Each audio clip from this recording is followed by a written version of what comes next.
오늘 설교 제목은 네 자신을 사랑하라 라는 제목으로 정했습니다. 조금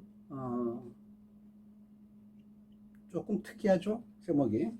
기독교 신앙 그러면 기본적으로 이타적인 사랑, 다른 사람, 하나님과 하나님이란 대상, 그리고 내가 아닌 남, 내 가까이 있는 이웃을 사랑하라. 이것이 기독교 신앙의 기본이라고 생각하고 있는데, 어떻게 보면 네 자신을 사랑하라는 말이 마치 이기적인 사랑처럼 느껴질 수 있고 제목이 조금 생경스럽게 느껴질 수 있을 겁니다. 하지만 저는 많이 생각하고 묵상하고 성찰하면서 네 자신을 사랑하라는 이 주제가 우리 신앙에 매우 중요하다는 걸 확신하고 또 확신했습니다. 기독교 신앙은 기본적으로 구원신앙이라고 말합니다. 물론 기독교만이 아니라 본디 생로병사의 과정을 겪고 고통의 어떤 사슬, 살면서 두려움과 걱정, 염려 등에서 벗어나지 못하는 불완전한 인간은 본디 완전한 존재, 초월적인 존재의 의존해서 그 고통의 사슬에서 벗어나기 원하는 게 기본입니다. 거기서 종교가 파생합니다. 마찬가지로 기독교 역시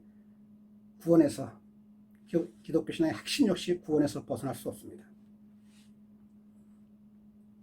기독교 신앙이 갖고 있는 특이한 점, 구원에서 있다면 저는 우리 구원에 대해서 많은 말들이 있잖아요. 구원이란 것이 무엇인가? 그래, 구원은 믿기만 하면 구원을 주신다고 그랬으니까 한번 믿기만 하면, 내가 한번 회개하고 하나님께 가기만 하면 이미 우리는 구원은 보장된 거야. 나는 이미 하나님에 들어간 거야. 등등 소위 구원파에서 말하는 구원론부터 시작해서 여러 종파에서 다양한 해석으로 구원을 말합니다. 저는 간단히 여러 가지 시시비비가 있을 수 있는 구원에 대해서 간단히 한 문장으로 정리해서 오늘 설교의 주제가 아니고 또 이 내용만 갖고도 상당히 많은 시간을 요하기 때문에 길게 하지 않고 짧게 말씀드리겠습니다. 구원을 말할 때 우리는 구원의 이중 구원에 대해서 다시 말씀드립니다. 아마 처음 들어보는 용어일 수 있습니다. 이중 구원이라는 말을 새겨주십시오. 이중 구원이란 말은 기독교 신앙, 기독교 구원의 특징은 이중 구원입니다. 이중 구원 하나는 내가 세상에서 살면서 죄의 권세, 고통의 사슬, 여러 가지 죄의 사슬, 죄의 권세에서 벗어나 하나님을 믿음으로 구원 얻으면서 구원 얻는 것. 다시 말해서 고통의 사슬에서 벗어나는 것. 세상에 살면서 우리가 겪을 수 있는 고통에서 벗어나는 것. 첫 번째 구원입니다.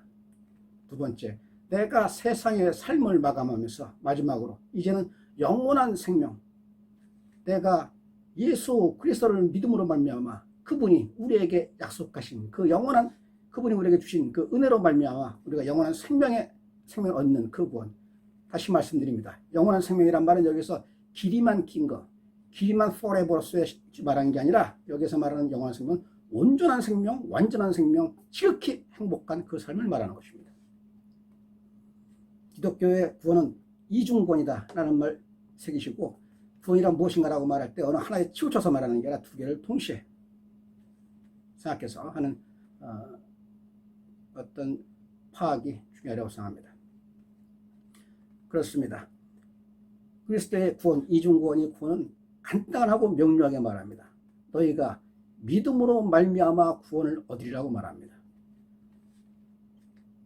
우리가 세상에 살면서, 그리고 우리가 마지막 삶을 마감하면서 이제 하나님 나라의 영원한 생명으로 들어갈 때 조건이랄까 전제할까 유일한 하나는 다름 아닌 믿음입니다. 내가 믿기만 하면, 믿음으로 말미암아 그 믿음의 은혜로 말미암아 나는 구원할 수 있다라는 것이 기독교 신앙의 핵심입니다. 그렇다면 간단합니다. 내가 그토록 원하는, 그토록 소망하는 구원 얻기 위해서 나는 믿기만 하면 되고, 열심히 주여 외치고 부르짖고 외우고 생각하고 그분을 내 마음에 품으면서 믿기만 하면 되는 거 아닙니까? 그런데 믿음이란 무엇입니까? 오늘 설교 준비하면서 그 생각이 들더라고요. 저는 강연과 설교는 굉장히 차이가 있구나 하는 생각을 다시 한번 했어요. 강연이라면 지금 믿음이란 무엇인가, 구원 등등을 설명해 나가면서 하면 굉장히 다름 아닌, 믿음에 대해 여러 가지 해석이 많이 있습니다만 종교적인 의식을 통해서 또 자신의 어떤 결단과 의지를 통해서 여러 가지 해석이 많이 있습니다만 믿음이란 결국 하나님이 예수 그리스도께서 우리에게 주신 계명, 그 절대 계명에 순종하는 것이 믿음일 것입니다. 하나님 우리에게 주신 그 계명에 순종하는 것, 예수 그리스도를 믿는다라는 건 달리 표현하면 그분이 하나님의 자녀요 하나님의 백성이요 예수 그리스도의 제자인 우리에게 주신 그 절대 계명을 지키는 것이 바로 믿음의 실천이고 실행이며 순종일 것입니다. 절대 계명은 무엇입니까? 오늘 설교하면서 봉독해드린 구절입니다. 이걸 사랑의 이중 계명이다 라고 표현하는데 하나님 사랑과 이웃 사랑입니다.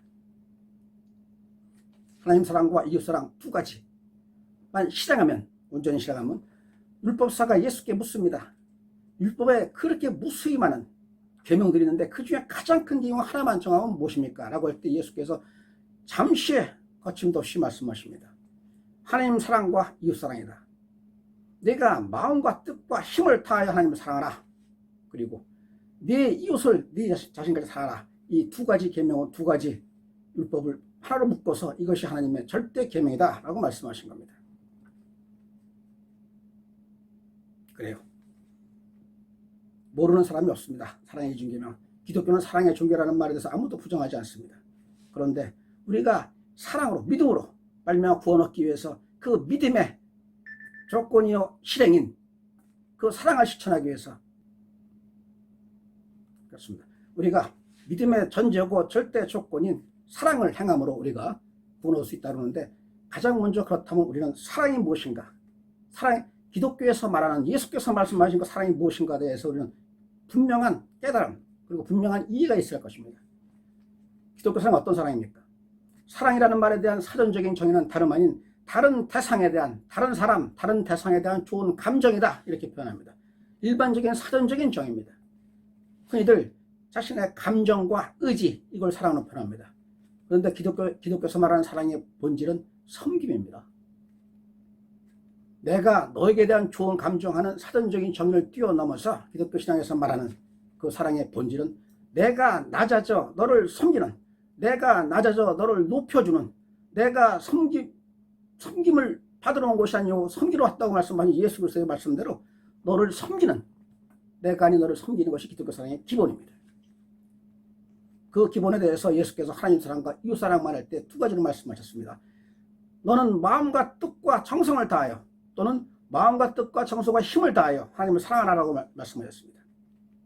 만일 묻습니다. 어떤 마태복음에서 그리고 누가복음에서는 마음과 뜻과 힘, 어디에서 마음과 뜻과 힘과 정성, 어디에서는 이렇게 갈라져 있는데 토시 하나 틀리지 않고 성경을 외우고자 하는 조금은 순진한, 조금은 어리석은 분들은 헷갈릴 수 있죠. 어디서는 이렇게 나오고 저기서는 저렇게 나와. 도대체 어떤 게 성경에 원래 부질했을까라는 여러 가지 의문을 많이 가질 수 있습니다. 한번 제가 피닉스에서는 말씀드린 적이 있습니다. 이것에 대해서. 여기서 핵심은 내가 마음과 뜻과 힘을 다하여 하나님을 사랑하라 할 때 마음과 뜻과 힘은 중요하지 않습니다. 마음과 뜻과 힘이 중요하다면 다른 단어, 그 다음에 정성이고 등등이 들어올 이유가 없죠. 여기서 핵심은 다하여입니다. 마음과 뜻과 힘, 정성 모든 걸 하나하나 단어가 중요한 게 아니라 핵심어, 키워드는 이 문장이, 이 구절이 우리에게 주는 화자의 메시지는 너희는 다하여 하나님을 사랑합니다. 하나님은 절대 사랑입니다. 하나님 사랑은 우리가 신자로서 하나님에 대한 사랑은 다른 어떤 것과 비교할 수 없습니다. 어리석은 자들이 가족 사랑, 부부 사랑, 자녀 사랑 등등과 하나님 사랑을 비교하는데 그건 어리석은 겁니다. 하나님 사랑과 가족 사랑은 서로가 우열의 관계가, 구별의 관계가 아닙니다. 하나님을 사랑하는 자는 마땅히 그 사랑으로 말미암아 가족을 사랑하고 이웃을 사랑하는 겁니다. 우리가 사랑할 땐 사랑의 본질을 알아야 되고 그 사랑의 본질, 바로 근원이 하나님이라는 뜻입니다.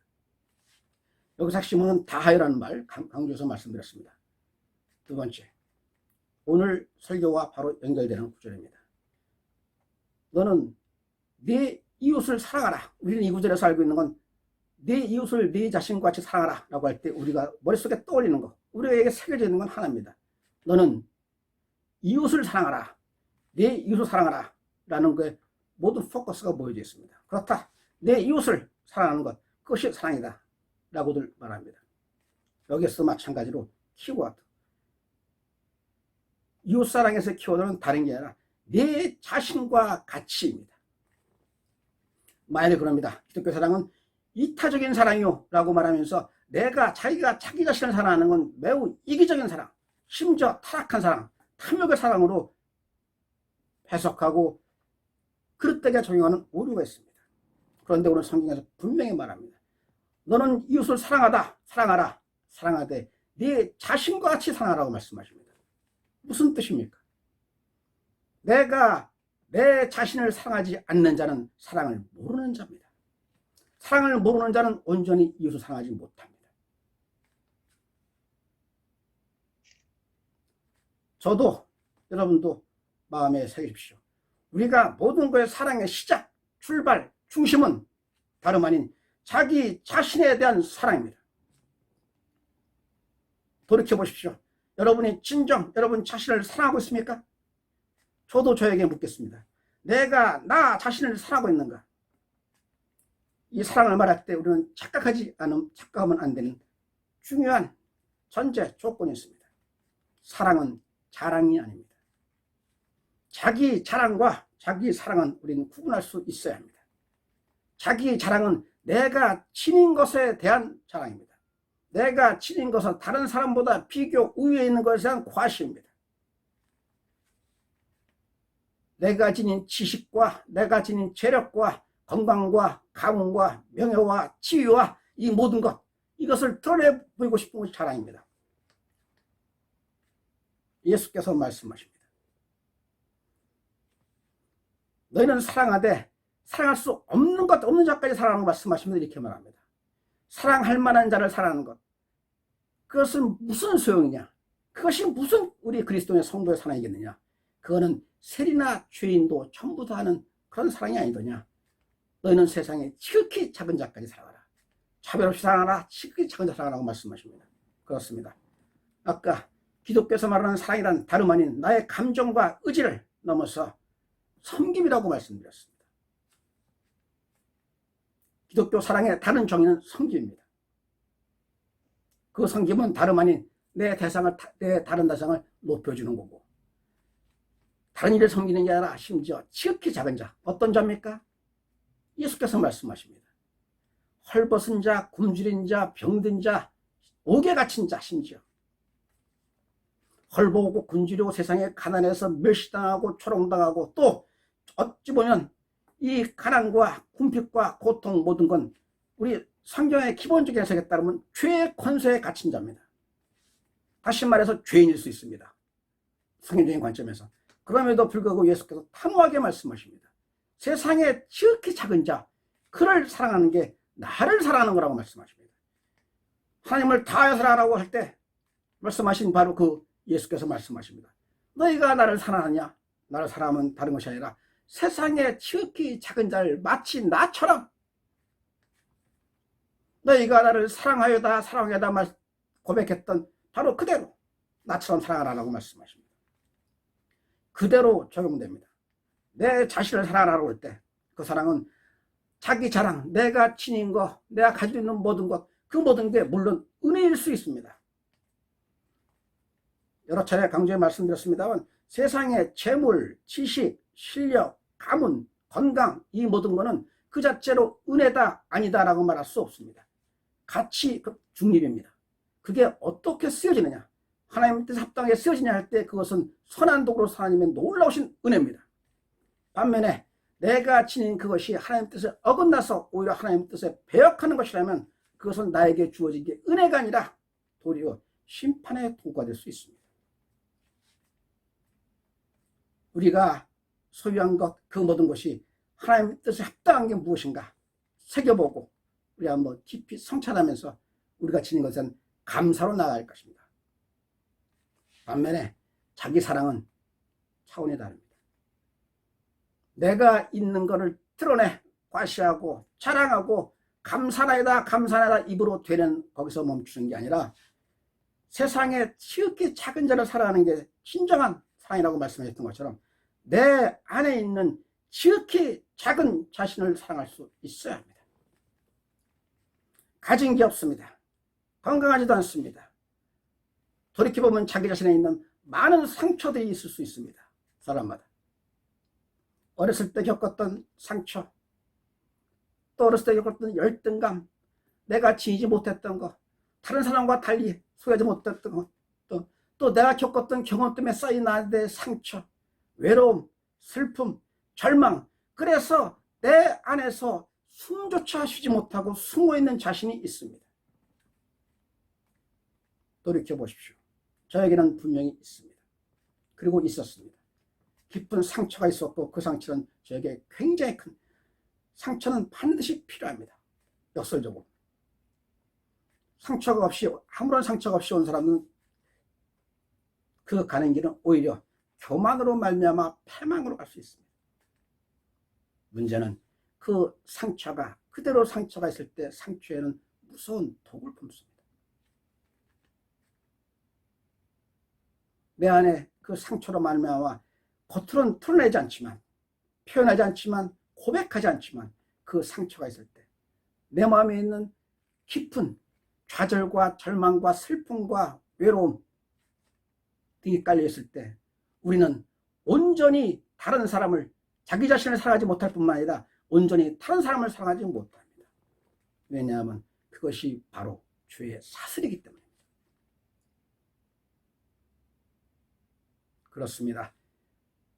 작은 자, 세상에 있는 이타적인 다른 사람을 바라보면서 작은 자를 바라볼 것만이 아니라 내 안에 있는 작은 자가 있는가 돌이키십시오. 어떤 열등감 때문에, 어떤 상처 때문에, 어떤 때로는 자신이 저지른 원치 않았던 그 죄로 말미암아 내 안에 숨어있는 지극히 보잘것없는 초라한, 그래서 넌 내가 아니야 라고 내가 부정하고 싶었던 그 자기가 있다면 이 시간 끌어내십시오.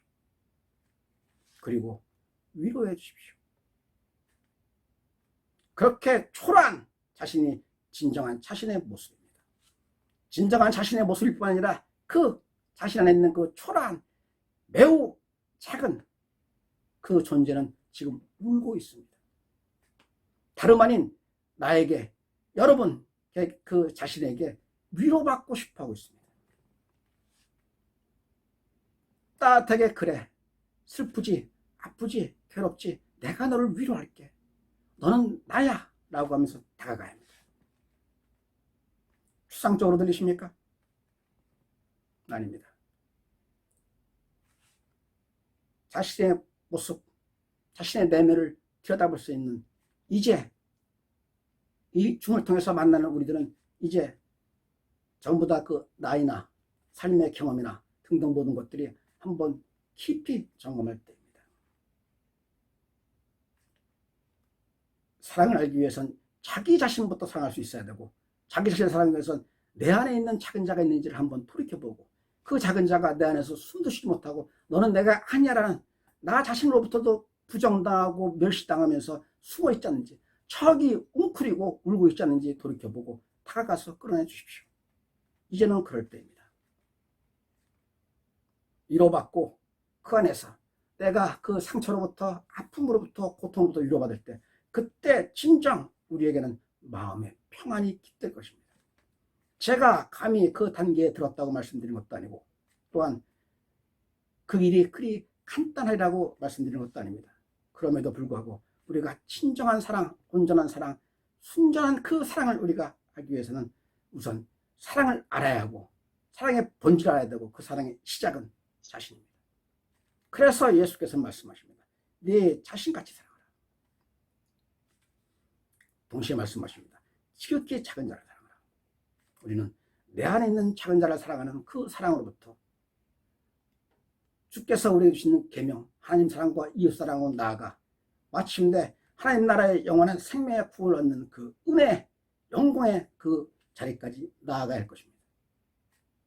마치겠습니다. 할렐루야. 주님.